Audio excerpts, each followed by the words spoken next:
குறிப்பாக வளைகுடா நாடுகளுக்கு வேலை தேடி செல்லும் தமிழர்கள் அவர்களுக்கு சில நேரங்களில் ஏற்படும் இன்னல்களால் வாழ்க்கையின் பாதையை திருப்பி விடுகிறது. அதிலும் குறிப்பாக குவைத் நாட்டில் வீட்டில் பணிபுரிபவர்களாக நிறுவனத்தின் பணிபுரிபவர்களாக இருந்தாலும் அவர்களுக்கு பிரச்சனைகள் வரும்போது இந்திய தூதரகம் சென்று புகார் கொடுத்து உதவிட கேட்கும் சூழ்நிலையில் அவர்களது முதலாளி வேலை செய்து கொண்டிருந்த தொழிலாளி ஓடிவிட்டதாக வழக்கு போட்டுவிட்டால் இந்திய தூதரகம் அவர்களுக்கு 10 விரல் கைரேகை எடுத்து 15 தினங்களுக்கு பிறகு விமான டிக்கெட் எடுத்து வர சொல்லி இந்திய தூதரகத்தை சேர்ந்த ஒருவரோ விமான நிலையம் வந்து நேரடியாக தாயகம் அனுப்பிவிடும் சூழ்நிலை குவைத்தில் இருந்து வந்தது.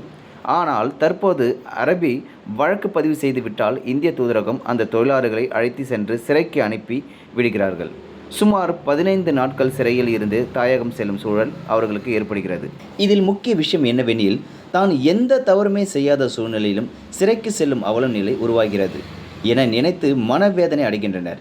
மேலும் சிறைக்கு செல்ல வேண்டுமோ என்ற தற்கொலை செய்து கொண்டவர்களும் உண்டு, மனநலம் பாதிக்கப்பட்டவர்களும் உண்டு. அதனால் முன்பு இருந்த அதே நிலையில் முதலாளிகள் வழக்கு போட்டு விட்டால் இந்திய தூதரகமும் முன் நின்று கைரேகை பதிவுகள் எடுத்து சிறைக்கு அனுப்பாமல் தாயகம் அனுப்பி வைக்கும் நிலையை மீண்டும் உருவாக்கி முன்பு போல நிலைமையை மீண்டும் உருவாக்கிட வேண்டும்.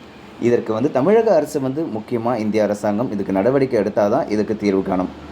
என்பிஎஸ் தமிழ் சேனலில் நேற்று ஒரு காணொலி விட்டிருந்த ஒரு நபர் பாதிக்கப்பட்டிருக்கார். ரொம்ப அழுதுனே பேட்டி கொடுத்துருந்தார். அந்த வீடியோவை நம்ம போலீஸ் பண்ணியிருந்தோம். இப்போ பார்த்தீங்கன்னா வெளிநாடு வாழ் தமிழர் நல சங்கம் கேவி கண்ணன் மாநில பொதுச் செயலர் அவர்கள் பார்த்தீங்கன்னா கலெக்டர் ஆஃபீஸில் ஒரு மனு நேற்று கொடுத்துருக்காங்க. இதுக்கான நடவடிக்கை எடுக்கணும் அப்படின்னு சொல்லிட்டு எடுத்திருக்காங்க. இதுக்கான முன் ஏற்பாடுகளை வெளிநாடு வாழ் தமிழர் நல சங்கம் இதுக்கான ஏற்பாடுகளை செய்து கொண்டு வருகின்றன. சீக்கிரமாக அவர் மீட்டு தாயகம் செல்வார் என்று நம்பிக்கையுடன் இருக்கிறோம். நேற்று அவர் வெளியிட்ட வீடியோவும் பாருங்கள்.